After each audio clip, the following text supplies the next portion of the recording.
दो अगरबत्ती को लगा देना तुम पूजन समझते हो, अगरबत्ती को लगा देना पूजन समझते हो, भगवान के सामने दिया जला देना पूजन समझते हो, भगवान के मंदिर में जाकर एक लोटा पानी चढ़ा देना पूजन समझते हो, भगवान के मंदिर में जाकर बेलपत्र चढ़ा देना, धतूरा चढ़ा देना पूजन समझते हो। ये पूजन नहीं है। भगवान के मंदिर में जाकर एक क्षण बैठकर उस परमात्मा से दिल की बात कह देना। भले तुम कुछ दिया लगाओ ना लगाओ, अगरबत्ती लगाओ ना लगाओ, तुम भगवान पर जल चढ़ाओ ना चढ़ाओ, बेलपत्री चढ़ाओ ना चढ़ाओ, पर मंदिर में जाकर, अर्थात मंदिर नहीं भी गए हो, अपने ही घर में रहकर अपने हृदय को साफ कर लेना, निर्मल कर लेना और किसी के प्रति भेदभाव नहीं रखना, किसी के लिए अपशब्द नहीं कहना, किसी के लिए ताना नहीं देना, किसी के लिए गाली नहीं देना, किसी के लिए आड़ा टेढ़ा ना कहना।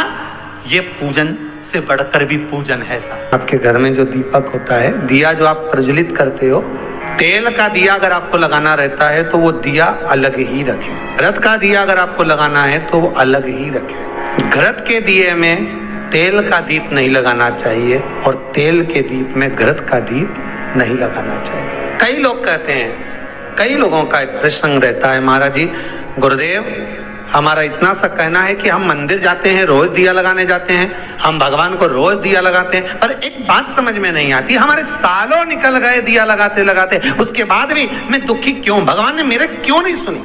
जब उस चोर को भगवान ने कुबेर बना दिया, केवल उसका कपड़ा जलाया और मैंने इतने सालों से दिया लगाया, क्या भगवान मेरी नहीं सुन रहा? कारण हो सकता है तुम डब्बी तो घी की लेकर गई हो, बत्ती भी घी की लेकर गई हो, पर मंदिर में जो दिया पड़ा था जिसमें तुम बत्ती जला कर आई हो सकता है वो तेल की हो सकती है। कहीं ना कहीं हमारी गलती हो रही है, भगवान की तरफ से कोई गलती नहीं। भगवान तो हाला हजूर बैठा है तुम्हारा भंडार भरने के लिए, पर गलती हम करते हैं कि हम दिया नहीं ले जाते। हम तो मंदिर के दिया उठाया, अब घी का था कि तेल का था, अपन ने तो बत्ती लगा दी।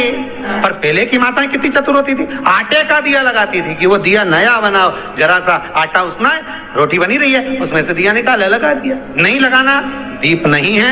अगर आपको लगता है कि ये तेल का घी का दिया अलग होना चाहिए, इसलिए पहले मंदिरों के अंदर घृत दिया लिखा जाता था, घी का दिया, घी का दिया। आप कभी महेश्वर जाइए, महेश्वर में नर्मदा जी के घाट पर शिव मंदिर में जो दिए जलते हैं वहां लिखा रहता है ये घृत का दिया, तेल का दिया, वहां लिखा और दिए ही जलते हैं वहां 108। कई छोटी छोटी गलतियां हैं जो हम करते हैं और बाद में कहते हैं भगवान हमारा नहीं सुन। हमारी आदत है कि मनवांचित फल की कामना के लिए जब हम शंकर को बेलपत्र चढ़ाते हैं, शिव जी को हम जब बेलपत्र समर्पित करते हैं, आप सभी को मालूम होगा बेलपत्र चढ़ाने का एक तरीका होता है। एक बेलपत्र चढ़ाते हैं तो ऐसे ही चढ़ा देते हैं, 2-4 बेलपत्र चढ़ाई ऐसे ही चढ़ा देते हैं। पर यदि 11 बेलपत्र, 21 बेलपत्र, 51 बेलपत्र, 108 बेलपत्र, 108 से भी ज्यादा यदि बेलपत्र हम अगर शंकर को समर्पित कर रहे हैं तो आखिरी बेलपत्र में हमें या तो चंदन या चावल या लाल चंदन, कुछ भी अबीर गुलाल कुछ भी रखकर मध्य पत्ती पर रखकर भगवान को समर्पित करना पड़ता है अपनी कामना की पूर्ति के। अगर हमने 108 ऐसी चढ़ा दी या 11 पत्ते ऐसी चढ़ा दिए तो उसमें कामना की पूर्ति नहीं है, पर आखिरी 10 चढ़ा दिए तो आखिरी 11वीं बेलपत्र पे हमें कुछ रखकर देना ही पड़े। तो वो ये जरूरी नहीं है कि आप धन रख कर दें, पैसा रख कर दें या संपदा रख कर दें, उसमें अबीर गुलाल चंदन चावल जो तुम्हारा मन पड़े पुष्प आदि उस पर रख। आपने देखा होगा, आप लोग तो करते रहते हो ना पूजा, तो जहाँ पंडित जी अभिषेक कराते हैं तो आखिरी की बेलपत्र पे वो लगा के सब दे ही देते हैं, लो चढ़ाओ। तो कभी आपने पंडित जी से पूछा कि आखिरी बेलपत्र पे आपने लगा के क्यों दिया? कोई लिख के रख लेता है नमः शिवाय, उसको रख देता संभाल के, सब चढ़ा देगा, उसके बाद वो चढ़ाएगा। उसका कारण क्या है? रावण संहिता कहती है कि लंकाधिपति लंकेश जब भी बेलपत्र समर्पित करता था, आखिरी बेलपत्र जब समर्पित करता था तो शंकर को कुछ देकर ही समर्पित करता। शिवलिंग पर बेलपत्र चढ़ाना, जल चढ़ाना, इसका भी एक नियम होता है। शंकर जी पे शिवलिंग पर जल कहाँ चढ़ाया जाता है? सबसे पहला जल अगर शंकर जी को चढ़ाने जा रहे हो तो शंकर जी के जो चरण है जहाँ से पानी नीचे गिरता है उसके सीधे वाले भाग पर, अपने हाथ का सीधा भाग, वहां जल चढ़ाओ। फिर जहाँ लेफ्ट भाग है वहां जल चढ़ाओ। जहां शंकर भगवान का शिवलिंग रखा हुआ है तीसरे नंबर का जल वहां चढ़ाना चाहिए। चौथे नंबर का जल भगवान शंकर के शिवलिंग पर चढ़ाना चाहिए। 5वें नंबर का जल ऊपर अगर जलाधारी लगी हो तो उसमें चढ़ा, नी हो जलाधारी तो भगवान शंकर का जहां नंदी बैठा है, नंदी का एक पांव ऊंचा रहता है, उस पांव के पास में जल चढ़ाना चाहिए। ऐसे 5 स्थान दिए हैं जल चढ़ाने के लिए। शिव जी का स्नान कितनी चीजों से होता है? 5 चीजों से। पंचामृत, दूध, बोलते जाओ, दही, फिर घी, शहद, फिर शक्कर। ये 5 चीजों का प्रमाण क्या है? शास्त्र कहता है दूध चढ़ाने से घर में संतान की वृद्धि होती है। दही चढ़ाने से भगवान शिव के, अगर शिवलिंग पर हम दही चढ़ाते हैं, उससे परिवार में प्रेम बढ़ता है। क्या बढ़ता है? प्रेम।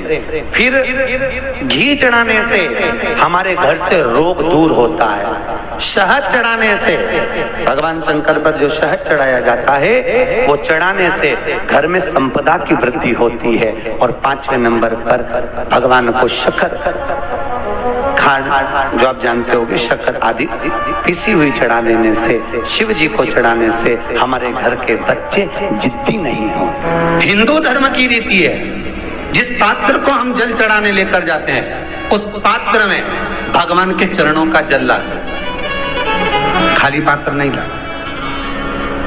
क्या लाते हैं? भगवान के चरणों का जल। उस चरणों तक को लेकर आए, घर में रखा, सबने अपने नैनों में लगाया, हृदय में लगाया, चित्तवृत्ति में लगाया। खाली पात्र हम लेकर वापस नहीं आ रहे हैं। शिव मंदिर में जब जब जाओ, जल चढ़ाने के लिए जाओ, पात्र तुमने शंकर जी को पूरा पानी चढ़ा भी दिया, तो शंकर के चरणारविंद का थोड़ा सा जल पात्र में डाल के, भले 2 बूंद लाओ, 4 बूंद लाओ, इतना सा लाओ, पर लाओ और उसको पूरे परिवार के नेत्रों में जब लेकर आए हो चरणों तक तो लगाओ। पर खाली पात्र नहीं लेकर आना। खाली पात्र लाने में ध्यान दीजिए, जब आप पूरा जल समर्पित कर देते हैं, जल समर्पित भी पूरा करना है। भगवान को चढ़ा रहे हो तो पूरा समर्पण होना चाहिए, पूर्ण समर्पण। इसलिए शंकर भगवान को अधूरा समर्पण नहीं, इसलिए श्रीफल भी पूर्ण चढ़ता है। शंकर जी के मंदिर में श्रीफल नहीं फूटता, पूर्ण श्रीफल। बेलपत्री भी पूरी, चावल का दाना भी चढ़ेगा तो आखा, फल भी चढ़ेगा तो आखा, फूल भी चढ़ेगा तो आखा। भगवान को कोई चीज खंडित नहीं चढ़ती, शिव जी को। जल भी चढ़ेगा तो पूर्ण। जिस जल को चढ़ाने के लिए लेकर गए उसको बचा कर नहीं लाना है शिव मंदिर में से, संपूर्ण। भक्तों की आदत रहती है, और आपने भी गलती करी होगी, गए होगे, चढ़ा कर भी आए होगे, पूरा पानी भी उंडेल कर आए होगे, चढ़ा भी दिया, छोड़ भी आए, पर लेकर नहीं आए होगे। कई लोग गलती कर जाते हैं और फिर बाद में कहते हैं हम तो इतने साल से पूजन कर रहे हैं, भगवान हमारी सुन ही नहीं दिया। तो भगवान के मैं तो तैयार बैठा, पर तू नवा के चली जाए, लेके तो कहीं जाए। भगवान थोड़ी ना कहेगा कि तू मेरे पास में आए तो मेरे चरण की रज लेकर जा। भगवान थोड़ी ना कहेगा कि मेरे पास में आकर तू ये लेकर जा।